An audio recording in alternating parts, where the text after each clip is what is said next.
It was good, guys. I just want to give my thoughts on the Chris Paul trade, as I know you can see the title. Um, I did one of these videos with the Ricky Rubio signing. What was that? Last year, last offseason, I should say. Um, and that has 1.5K views, so thank you so much for that. So with my thoughts about the Chris Paul trade. So the Suns traded Ricky Rubio, Kelly Oubre, Jalen LeCue, and Ty Jerome and a pick as well to the Thunder for Chris Paul and another player.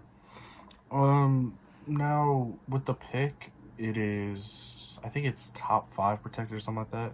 It's heavily protected for 2022, and then if we hit that protection, we get the pick still, and then it goes to the 2023 pick, and then that has protections, and then that goes all the way to 2025 is going to be unprotected if it goes that far. Kelly Oubre is the big piece that everybody is like, damn, they gave away Kelly Oubre. Not really out of Suns fans. Suns fans are the ones.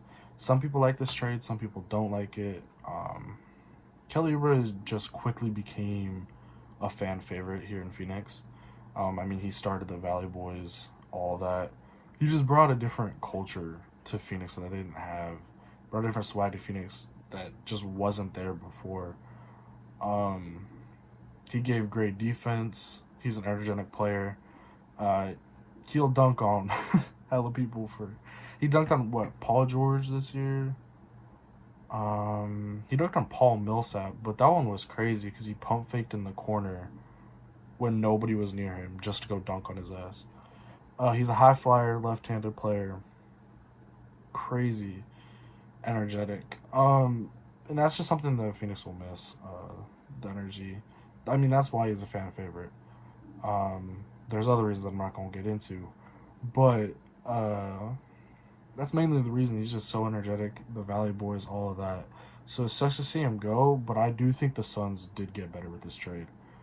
Chris Paul is a Hall of Fame, first ballot, easy.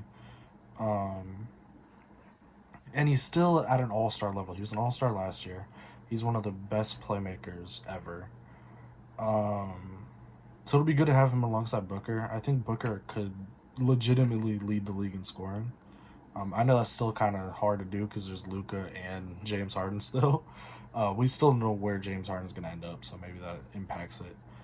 But then I think this trade will really help Ayton, because Rubio was already hand-feeding Ayton so much. There's so many half-court alley-oops. Chris Paul is a better version of Rubio. Rubio's a great player, and I'm going to miss him as well. But Chris Paul is on another level. There's a reason why he's called the point guard. So it'll just be great to see how he works with either pick a roll or just the open court with Ayton and Booker. I think they're just both going to thrive. As of right now, this is before the draft when I'm recording this.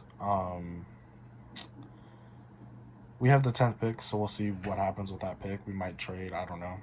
But as of right now, it's Chris Paul, Booker, Mikal Bridges, Cam Johnson, and DeAndre Ayton as a starting 5, which is a very solid starting 5. I'm glad that we didn't have to give up Cam Johnson in that trade as well, because to give up both Oubre and Cam Johnson would just be too much. As a lot of people didn't like the Cam Johnson pick from last year, I personally wasn't too happy about it, but I also was just going off what Twitter said because I don't watch a whole lot of college ball. But he worked out well. He fits very nicely. I mean, the Suns went 8-0 in the bubble. And that was all without Kelly Oubre. So he was just the odd man out. We had a lot of wings. And I think Mikal Bridges is going to be better than Kelly Oubre. He isn't right now, but the defensive potential and the offense is starting to get there with him as well. He's a great player. I mean, who was it that he was sure? TJ Warren. TJ Warren was on a tear in the bubble, and then when he played us, he only dropped 15, I think, because TJ Warren was on him. So we'll see how this trade works out. I'm really happy we got Chris Paul. I've always liked Chris Paul, even with all the shenanigans he's been up to, the Rondo fight, the snitching on people for not tucking their jerseys, all that. I still do like Chris Paul. And he wanted to be in Phoenix. Phoenix is one of his destinations. So for a player to want to be in Phoenix, is something that we haven't had for a while. Kelly Oubre was one that once he got here, he did want to be here. That's why he re-signed. Um, but I'm happy to get Chris Paul. It does suck that we were losing Kelly Oubre and Ricky Rubio, and one that that's not really talked about just because he was a G Leaguer, CUA player, was Jalen LeCue. That man can jump out of this gym, so OKC should be happy to get him. OKC has a lot of high flyers now, because I think they still have Terrence Ferguson as well, who can jump out the gym as well. I think he was in the dunk contest last year, if I'm not mistaken, or the year before that. I'm not sure which one. Yeah, I'm happy to get Chris Paul. He should fit well with the Suns, and I'm happy with this trade.